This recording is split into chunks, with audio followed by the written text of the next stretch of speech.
The seemingly unbeatable Motherwell hit Pittodrie in the Cup. Is it the biggest game of Aberdeen's season? And just what is going on at the Dons this term? I'm Charlotte Cohen, I've got Michael Grant and Gary Scott with me, and today we're taking a deep dive to look at just what on earth has happened at Aberdeen.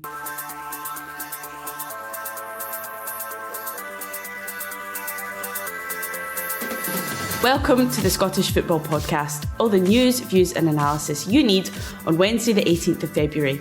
And today we're focusing on Aberdeen. A quite marvellous moment for Graham Shinney because he is about to become the first Aberdeen captain in 35 years to lift that trophy aloft. Is it the biggest game of Aberdeen's season as they face Motherwell tonight?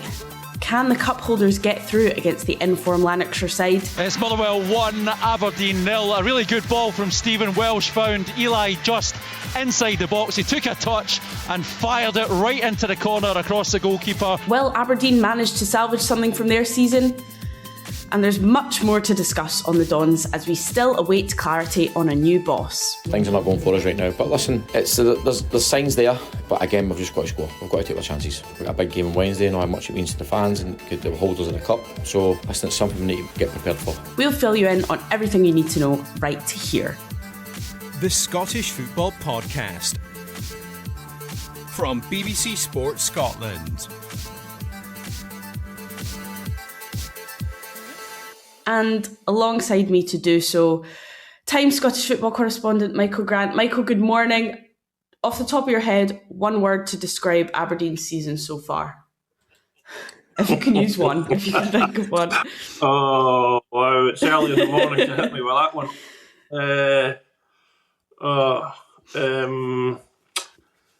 Messy. Okay.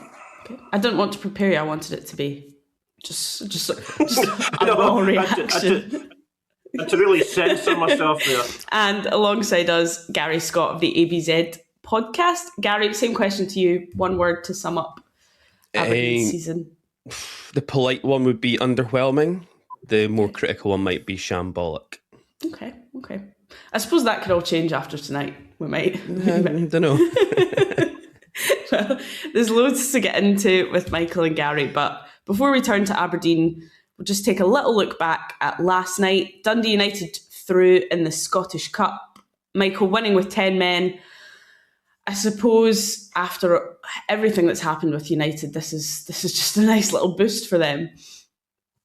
It is, yeah, and listen, credit to them. They lost a man early on to a red card, so you think, here we go. And I would imagine you might have a lot of Aberdeen fan listeners to this edition of the show, and there would have been some quite enjoying the fact that United looked like they might struggle. Jim Goodwin obviously had his cup horror show with us against Darvel, whatever it was, 2-3 years ago. But yeah, listen, you give them credit. Spartans have been doing well in League Two. The red card might have given them a fright, but they've come through it. Job done, really. Gary, were you cheering on Spartans last night? Kind of, in a way, but at the moment I'm so just focused on making sure Aberdeen can get ourselves into the hat, and we'll see what happens after that. But yeah, I mean, as Michael says, I think for United that's a big win last night, no matter how you get into the next round of the Cup. That's what's important with the way the draw's opened up as well now, I think, for a lot of teams, and same for Aberdeen, same for Motherwell. Yeah, it's just all about getting into the next round, isn't it? Yeah, Gary, you'll be hoping that Aberdeen can do that tonight up against Motherwell, just been beaten off them in the league. Do you think things could be different tonight for them, though? I've got hope so. I mean, it's the cup. We're the cup holders. There's enough motivation there, you'd like to think, for the squad to want to go out there and really put out a performance tonight. Motherwell obviously come into the game in fantastic form. I thought they were excellent last midweek against Rangers as well in the league. I actually thought at times on Saturday we were okay, actually, and I think Jens Berthel-Askew also talked about how well we actually did at times in the game in our pressing play, and I think we put Motherwell under a little bit of pressure from that perspective, and they made a number of unforced errors in possession. If we had our finishing boots on, we can easily take at least 1 or 2 goals out of that game. It's very different. But we have to wait and see. It's another game tonight. Motherwell will be well up for it. It's a great opportunity for them as well to make their way into the next round. It could be quite an intriguing evening, I think.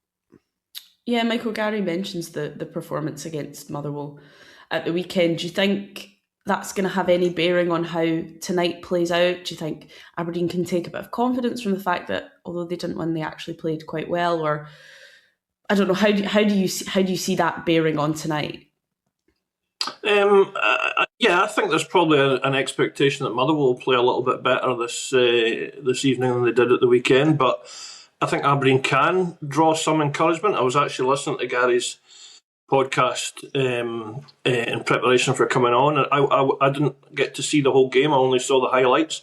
I was really surprised when I saw the Aberdeen possession statistics were 54%. I think I actually tried to double check that with people because Motherwell have been such a good possession side all season. I think they had 63% at home to Rangers the previous midweek. So it was like, that. Okay, what does that mean? Possession, they got beat 2-0, but that was significant. I thought, given the way that Motherwell play, and the worst chances. Listen, Motherwell had really good chances as well. It could have been. It could have been 5-3 to them or something like that, but Aberdeen were in the game. Aberdeen are a difficult team to get a handle on right now because there's so many new players and the team has been such a turnover. I think there was a stat about 3 players that played in the cup final, played at the weekend, but even more than that, the turnover in Peter Leven's games in charge has been vast because, he's putting in 7 new signings and they're all in, sort of thing. It's basically just throwing players at a problem and seeing if they can sink or swim, and that's difficult from a coaching perspective because you're asking players to have relationships, on-field partnerships, stuff like that, and that doesn't come instantly. And also, some of these guys haven't played that much football recently, so they're rusty, and you saw them going down with cramp. You would hope from Aberdeen's perspective that if they're in this game tonight that they can win it in 90 because extra time is going to be really punishing for them, I would have thought, Gary, I see you nodding vigorously. Everything Mike was saying, I take it you just totally agree with all of that. Yeah, absolutely. I mean, it's quite a difficult situation, I think, for Peter Leven as well at the moment. I mean, as Michael says, we're having to try and find a way somehow at the moment through the January window to get a team on the pitch that looks cohesive and is capable of picking up points in the league. And I think, as Michael says, I think there's a stat about if you look at Peter Leven's first game in charge back as interim manager again versus the game at Motherwell on Sunday, there's one player who started both of those games, and that was Kevin Nisbet.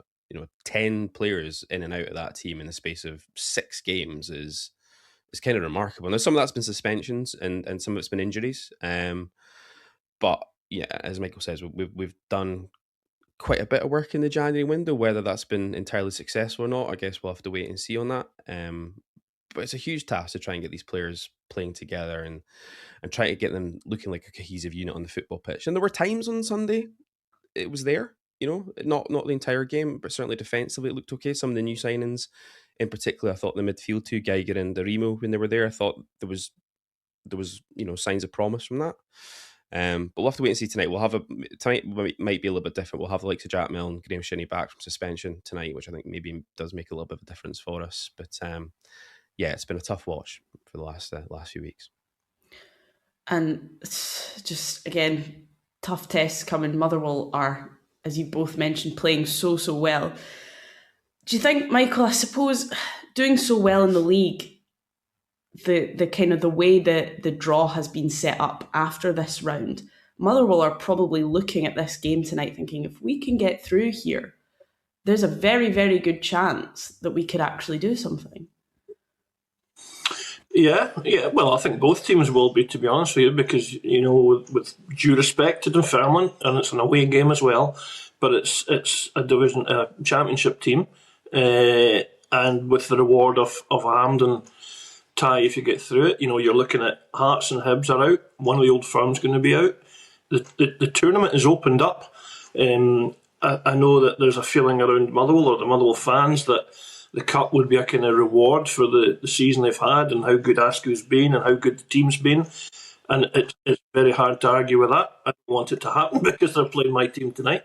But if Motherwell get through, I think you would hope that they get a reward for the season that they've had.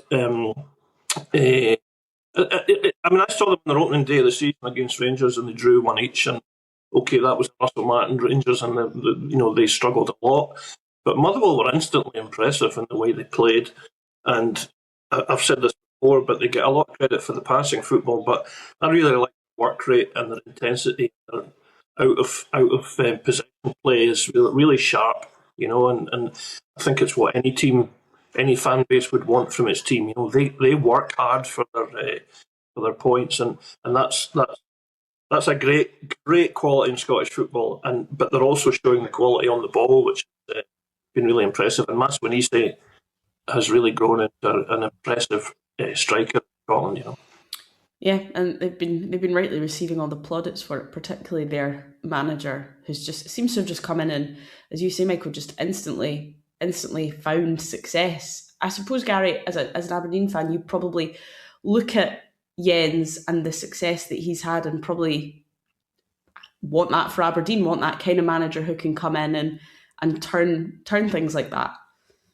Yeah, absolutely. I mean, to a certain extent, we had that at the start of last season with Jimmy Tilleen came in and started off like a house on fire, and we went unbeaten kind of deep into November as it was, and we just couldn't quite maintain that. I think the thing that's probably been more impressive though with Askew is as Michael says, the way in which the team are playing. It's not just that they're winning games and they're finding ways to win games. They're playing a brand of football when they have the ball that's really easy on the eye, and that's not easy to coach in such a short period of time. And with the best will in the world, you're looking at that Motherwell squad, and you would probably look at it and suggest at the start of the season there's players in that squad who we've all watched long enough in Scottish football that you think would not be capable and would not be comfortable with playing in a particular style, and the fact that Askew's been able to get them to do that, I think, is remarkable. But as Michael says, I actually think out of possession as well, I completely agree with this. I think they're really impressive there. They've got the best defensive record in the league. Only conceded 18 goals, I think, is this season, and you can see why. Like they're a really, really good outfit. And I know that there's people who will argue with me about this. That we have on like our chat forum. They are the best team we've played this season domestically. I'm not saying that they're the best team in the league, but they're the best team we have played domestically this season by a country mile. Yeah, I think a lot of teams have probably found that with Motherwell this season. But what about Aberdeen's league form then, Michael? Because I think 8 points between them and the playoff place at the bottom of the table. I mean, you go into this season as Scottish Cup winners, you're thinking we can really kick on here, and all of a sudden it's now, I suppose, almost looking down the way and thinking we need to avoid some serious trouble here. Yeah, that's exactly what the phrase I was going to use, looking down, because I think Aberdeen, as an Aberdeen fan, your default is always looking up. It's always right. Can we climb up to whatever position we're in? Can we claw it back to get into fourth or fifth or third or whatever it may be? But in some seasons, and this has been one of them, there is that little tipping point where you go, right, now we have to start looking down the way. Or that might not last. Doesn't take much in the Scottish football to get 2-3 wins. Suddenly you're back in the frame. Excuse me. They're 11 points behind Falkirk. I think if you win 2 games in hand, it's 5 with however many games are left. It'll be 11 games after that. But that's a hell of a lot easier to say than to do. Especially the way Aberdeen have been playing. To say that you would bank on them winning their 2 games in hand, I think is kind of would be silly, really. I'm not too anxious at the moment about getting dragged down, but there's a potential for it. They don't have a manager. That's an interim team. There's quite a lot of negativity around. Let's be honest. The support. I don't think the attendance is going to be great tonight. The Motherwell game, if they lose, that's going to heap a whole load of negativity on the club because it'll feel like the season's over. Everybody has loved having the cup, the way it was won, the way it was celebrated, and just having it has been a really kind of buoying sort of factor for the club and for the fans, and that'll be lost if and when they lose a game in the cup, and it might be tonight. And when they go, if and when they go out the cup, there'll be that. Everything will harden around the club, and the kind of hostility and the criticism will kind of crystallise. We'll go, right, what's going on here? Why has this season been so poor?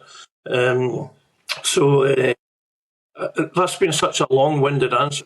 I can't even remember what the question was, but I think it was about the league form.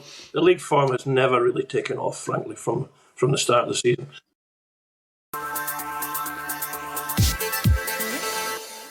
Well, let's go a bit more in depth on Aberdeen, because as you mentioned a minute ago, Michael, if this cup run comes to an end, Gary, is there anything left to play for? If Aberdeen get beat tonight, is the season done? I mean, it feels season defining tonight, right? Like, yes, there's the potential that you are dragged into something you don't want to be dragged into at the bottom of the table. I kind of tend to agree with Michael right now, and this will probably come back to bite me later on now when I say this, but I'm reasonably comfortable that we won't get dragged into a complete mess down at the bottom of the table, but who knows? You go out. I can't see us for the life of me catching Falkirk in six now, and even to be honest with you, with the best one in the world, finishing sixth in the Premiership is not good enough for Aberdeen Football Club with the money we've spent anyway. So yeah, I think so much rests on tonight. If we can get through, as Michael says, again, all due respect to Dunfermline, you are looking at a situation where the path is opened up to get back to Hampden in a semi-final. Anything can happen in a semi-final at that point.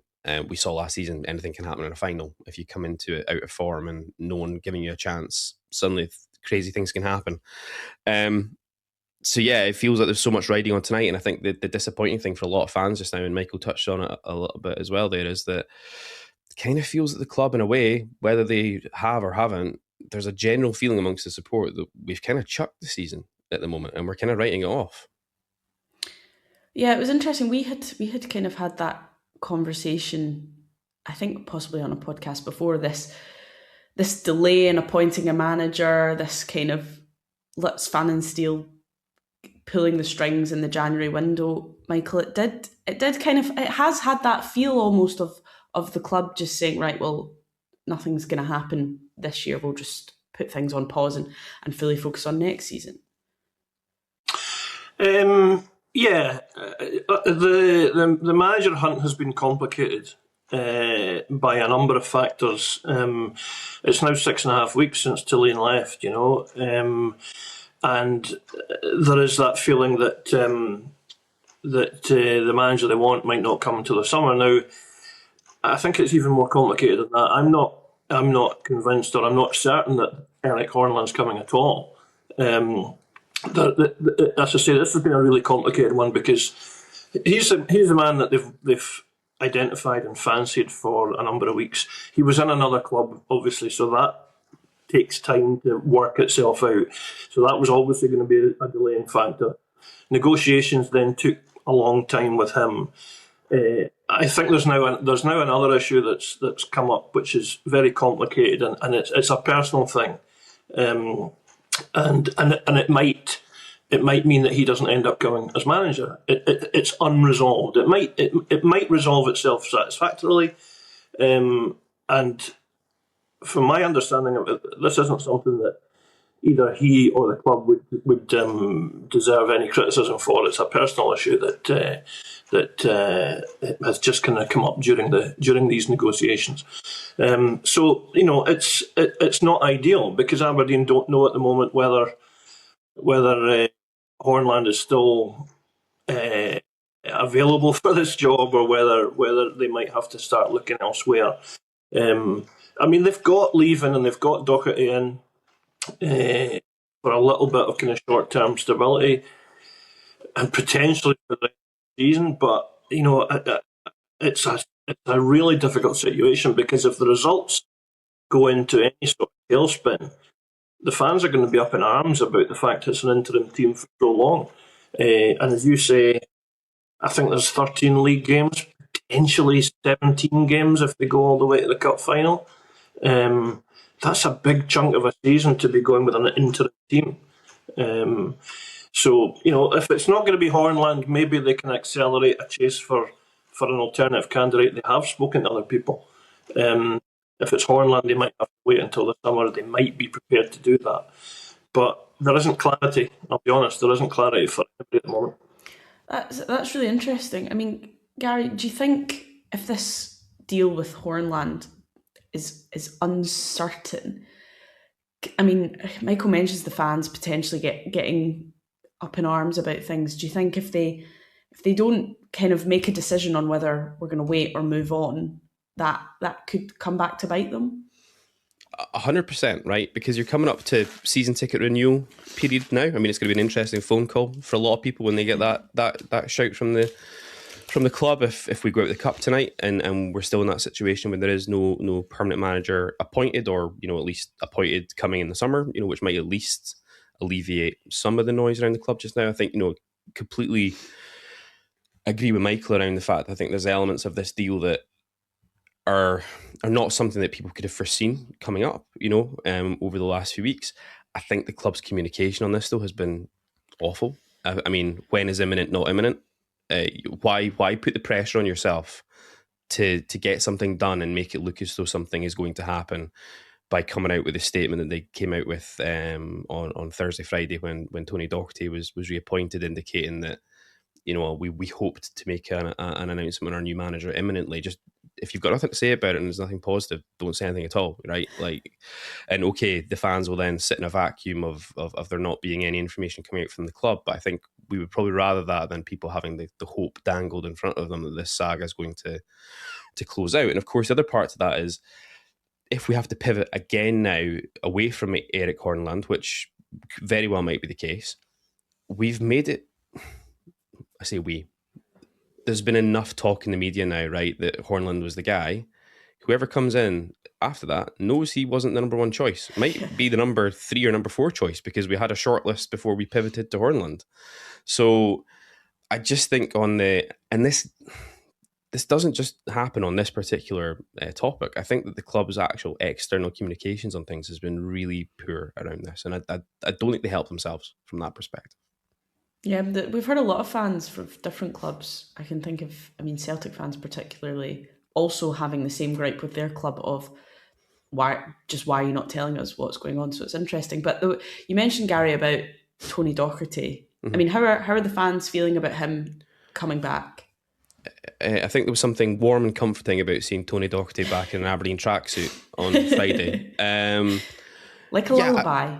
A little bit, yeah, exactly. I don't think anyone would ever suggest to Tony Docherty that's how we viewed him. But no, I think, I think Peter Leven's now in his 3rd spell as interim manager, so he knows what it's about. I think if he sees out, I saw a statistic about this, if he sees out the end of the season, he'll have managed more games for Aberdeen Football Club than Stephen Glass did when he was an actual permanent manager. So that shows you how much of a mess things have been over the last few years that our interim manager has done that. So Peter knows the league, knows what he's doing. In his interim spell after the Neil Warnock debacle a couple of years ago, I thought he did a really good job of stabilising the club and the ship and getting us to a point where we got to the end of that season. I think Peter's been struggling a wee bit this time round. I think it's fair to say. I don't think he's been helped by the fact that the squad makeup is not great. The summer window has really come back to bite us badly, I think it's fair to say. And you could see that I think he needed somebody alongside him to help out. He had the likes of Paul Coots and Stuart Duff and these guys from the youth academy helping out. Paul Coots, I think, had to basically stop playing for Inverurie Locals for a while. Basically had to stop his commitments to that team to be able to support the team on a first team basis. You had I know some people in the media thought the whole piece with Fanish Steele sitting on the bench alongside him was odd. I can't get really put up or down about that, to be quite honest. But it looked like he needed some help, I think. And therefore, I think when somebody like Tony Docherty, who has been there, seen it, knows the football club as well, and he's available, I think it makes sense. You'd like to think, hopefully, that'll have an impact in terms of certainly some of the new players coming in as well and really giving them that G-up and that boost and really try to get the club moving from that perspective. So I think it's a sensible decision. But again, I think it's hard not to look at it and go, it's a panic decision, right? Because the plan, whatever the plan is not coming to fruition. Yeah, interesting. Michael, any grounds for optimism then at Aberdeen? Yeah, well, listen, I'm not entirely ruling out this game tonight. I think you clutch at straws, don't you? And they've had some absolutely stinking performances this season, as recently as Kilmarnock away. Motherwell away on Saturday wasn't Sunday, sorry, it wasn't. But it was a defeat and a bit of a sore one. But there was enough in that game to think, okay, maybe there's something there. They're at home tonight. You would like to think they'll play with intensity and really cling to this cup while they have it. It means so much to everybody around the place, even if it's effectively a different team that won it from the team that's going to go out to defend it tonight. But yeah, listen, you've got to give full respect to Motherwell. They've been such a good side. It would have been a joy to be a Motherwell fan this season and watch that. It's not a phrase I would use very often, a joy to be a Motherwell fan, but you can certainly feel a bit of envy for them this season because they've been a treat to watch. And I also think Ascu's got a bit of personality and character about him. I was there the night they beat Celtic 2-0, and he came in afterwards, and I think he had some gripe with referees from the previous week, and he came in and he speaks quite deadpan, and he said, I was pleased that the first goal wasn't called back for a foul somewhere in the city centre. But he said it so deadpan because you're not used to a guy. You're thinking, was that a joke? Was he? And then you realise, you think, yeah, this guy's got something about him, So I find him really impressive on various levels. But hopefully his team's beaten tonight. That's what I'm going to say. Yeah, you can appreciate him and still hope he gets beat. Those two aren't mutually exclusive. Well, that is all we've got time for. Many thanks to Michael and Gary, and thank you very much for listening. Remember, we're here with new episodes of the Scottish Football Podcast bright and early every day, so make sure you don't miss out. Subscribe on BBC Sounds and have push notifications turned on in your phone. You can also catch all of the action tonight on BBC Radio Scotland from 7 o'clock.